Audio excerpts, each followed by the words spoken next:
Hello and welcome. This is Mouse Gunner, and we're back with some more Neo Scavenger. And we need some water, so I'm going to head over to the marshlands. And the goal here is to use this to get some water. And we're going to fill up our water bottles, what we can, with the water. And we should have a full thing of water now. Oh, I forgot about the shift key, so my bad.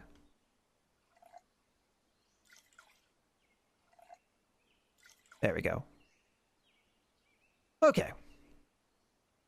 So we're good to go. We don't really need to get more water. How close are we to the glow? Fairly close. It's still early in the morning, so visibility is going to be poor, but yeah, we're now into the shantytown more or less. So we're going to go ahead and end our turn. And we've made it to civilization. You hear them before you see them. People, lots of them. Pushing branches aside, you're presented with the city you saw from afar. A hybrid between shantytown, refugee camp, and RV park skirts the massive walls of the city. Everywhere you look, people navigate the winding, muddy roads, carrying supplies, patching holes in shelters, or arguing over property. Smoke from 1,000 camp stoves and barrel fires trail upward, and the scent of cooked food elicits a gurgling from your stomach. Yeah, we actually could use some food. Nary an eye pays any attention to you, just one of the dozens of ragtag corpses shuffling in from the wastelands. Beggars, customers, hopefuls, prey. Welcome to the DMC's sprawl. Okay, so we're looking specifically for a couple locations, one of them being the Tent City Bazaar, which is frankly right in front of us. This is going to give us the opportunity to sell some of the things that we have. The junk market. As you navigate the winding alleys of DMC Sprawl, you encounter a huge structure. Fashioned of shipping containers, throngs of people enter and exit the structure through a doorway on one side. Inside, you can see a thriving bazaar where people trade scavenge items in the light of 1,000 lanterns and bug zappers. The air is thick with sweat, smoke, and the smell of barbecue and spices. This is the Sprawl's notorious junk market. Pick up items to purchase them or drop items to sell them. Okay, so let's just start shopping. Get down one of the crowded aisles. Okay, so all we have to do is go into the inventory screen here. Anything in here we can buy. So we do have a semi-automatic pistol. It's for 350. We currently have 0. We do have some ammunition for it, 6. So that would be a good pickup for us if we can get enough money to do it. Problem is selling something that's worth that much is going to be difficult. Our bow is worth 50, so that's not too bad. Our arrows are worth 14 apiece. So selling 5 of those might be good. We could sell ammo that we don't need, like the 12 gauge slugs, which is worth 150 in and of itself.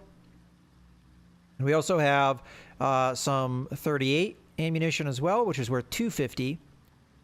And we have things like the flashlight we could sell. I was planning on selling the meat cleaver for about 15. The whiskey almost sells for 120 by itself. Well, let's take a look at what else we've got here. So we've got some water. That could be good if we're really thirsty and it comes down to that. We've got some potato chips. We got a really nice backpack. I mean, not backpack, sleeping bag. But the problem with the sleeping bag is we'd have to be able to carry it. And right now, with what we've got, we wouldn't be able to. We could buy a pair of binoculars. It's worth 52, so that's kind of outside our price range.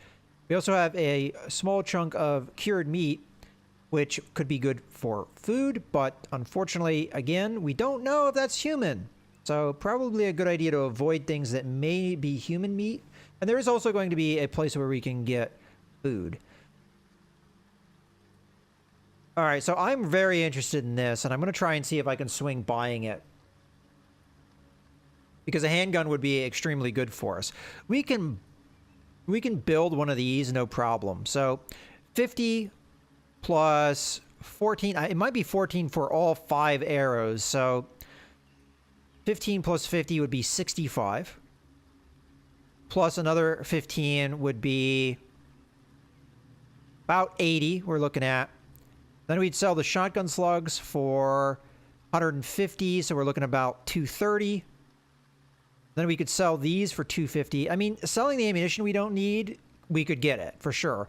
I just am a little hesitant to do that just because I'm not sure if we'd have a means of getting more ammo. The other problem with the bow and arrow thing is if we sell that, we can build these anytime we want. A gun we can't build.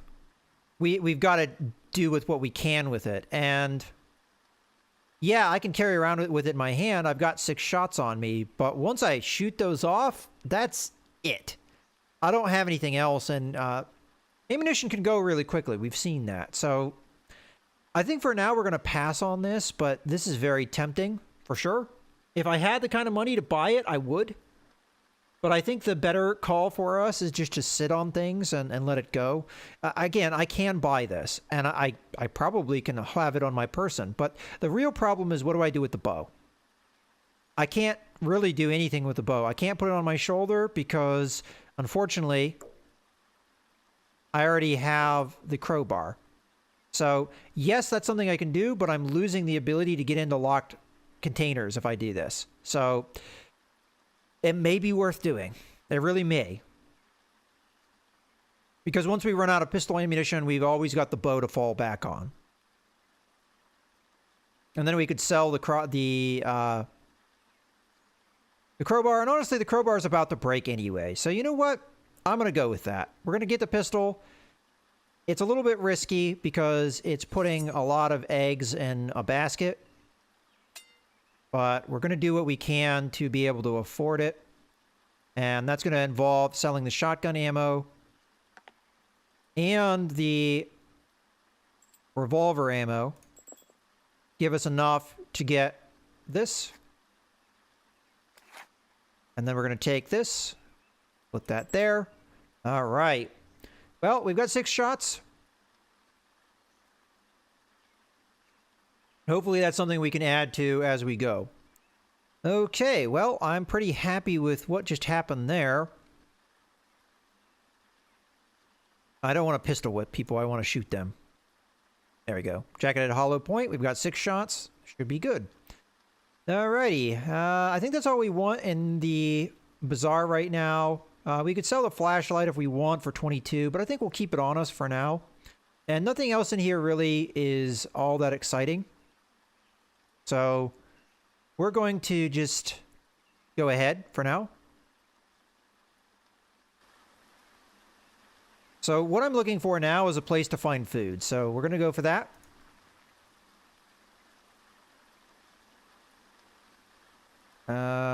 Looks like these are just abandoned buildings. So we're going to find dirty rags and things like that, but not really what we're looking for right now. Okay, we found a bottle. I might take that with us. We have cleared out a good amount of our inventory space. All right, so I'm looking for, I know there is one in here in the city. There's a place to eat food.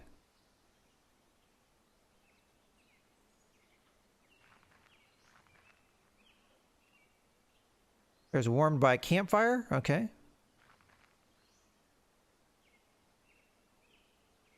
Now, I'm not ready to go into... We went in both of those spaces. Aha. As you step around a muddy tarp shanty on the edge of the sprawl, you stumble across an old fifth wheel with smoke streaming from a stove pipe. People are lined up outside, taking turns ordering at a window. You're standing outside the Last Chance Canteen, originally named for its location on the outskirts of the sprawl. Locals often joke the Last Chance Canteen is in fact a warning to prospective patrons. Known for serving whatever is available as well as a few suspect staple dishes, the Last Chance is a venue for those hungry and not too fussy about their food's origin. Still, the old fifth wheel draws lines enough to keep its grills hot, so nobody must have died from their food yet. So, we probably don't want to eat anything that is meat here, because it could be meat. It could be human meat. Bottles of water for 20 bucks seems a little bit much, but a mixed veggie bowl for $5 might not be too bad. And it's not supposed to be meat, so that is fine with me. So let's go ahead and buy this for 5. Being the safest dish on the menu, it's arguably the most popular. Not for lack of trying, though. A mix of sprouts and shredded carrots, lettuce, and turnips fried in oil. If it had a flavor, you describe it as savory with a sweet yet pungent aftertaste. If it had a flavor. Alright, so we get a little bit of thirst back, too. That's pretty good. I'm not going to buy the bottled water. That's a lot of money for water, even though we may need it. Alright, so I think that's good. We're just going to leave.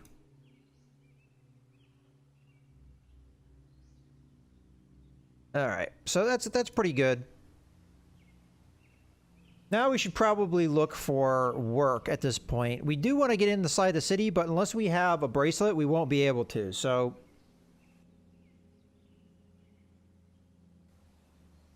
I believe if we go here, we'll find work. Oh, we have to wait. Now, I can use... Oh, we just want to talk to this guy. Offer to talk. Just you keep your nose clean and we got no trouble, he says through his face mask. Okay.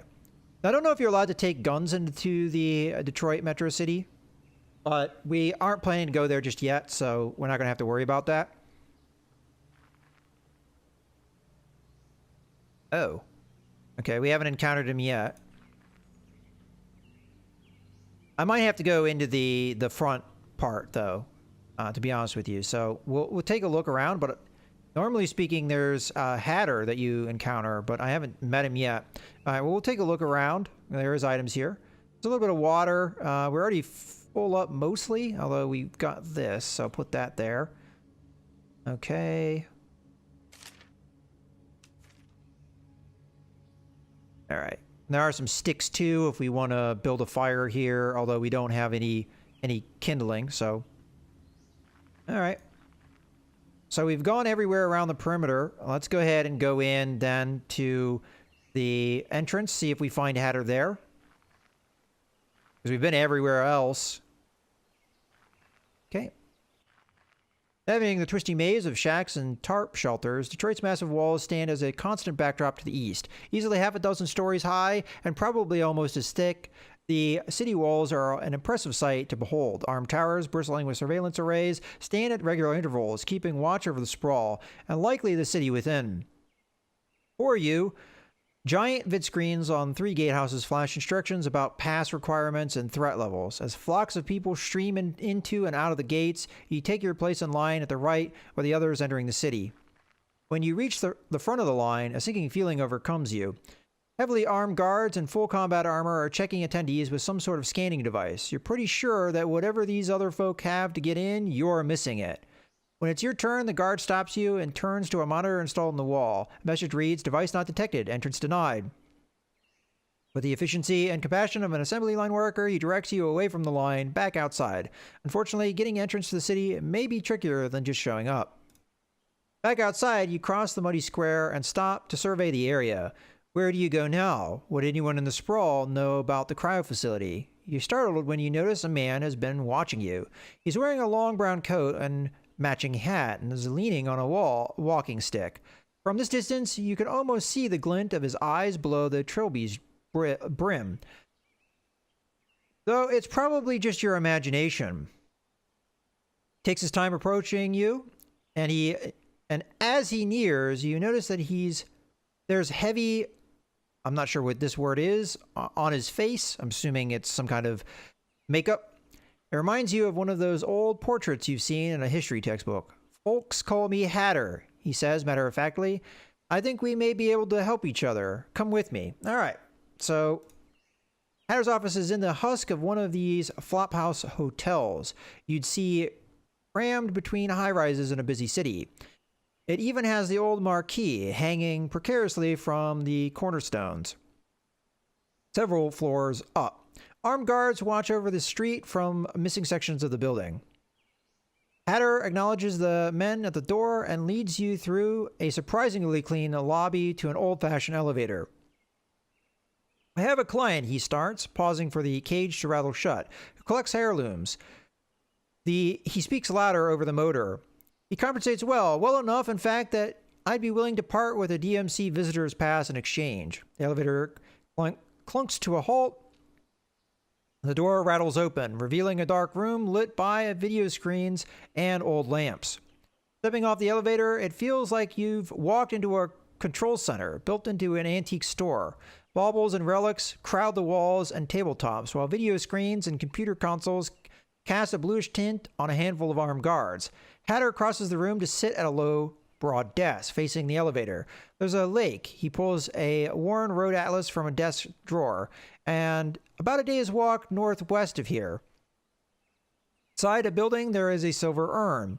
He pages through the atlas to a page of Michigan. My guess is that you know a thing or two about getting around out there, and maybe this could be your ticket into the DMC. He pauses to look up at you. Interested? All right, now I will point out, I've used trapping skill on this before, and I know that I'll get into the DMC without having to do this. But I'm actually curious to do this just to see what it's all about. It may give us more insight onto what's going on, as from what I remember, and this may be a little bit of a spoiler, but who has hired me for this job has specifically asked for me to do it.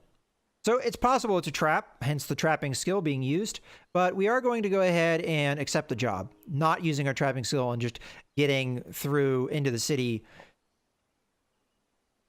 Glad to hear it, he says. He spreads the map of Michigan out on the desk and motions for you to come closer. The urn is in a shack near Hidden Lake out on Old Seven Gables Road. He points out the location to you on the map.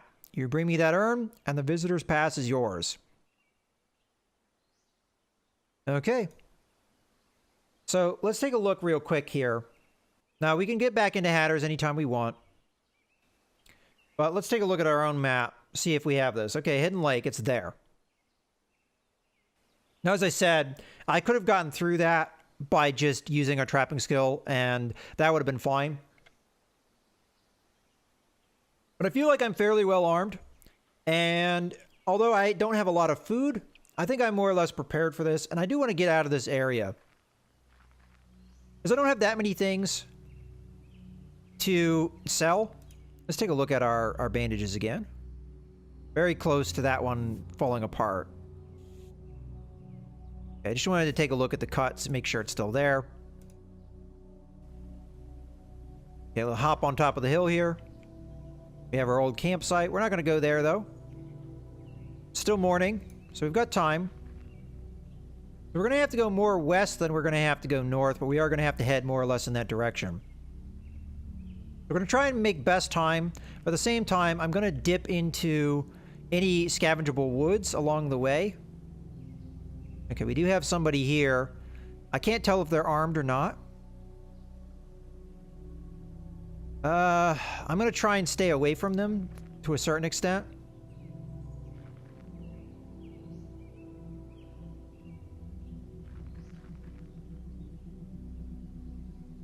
Alright, so clean rag has just become not clean.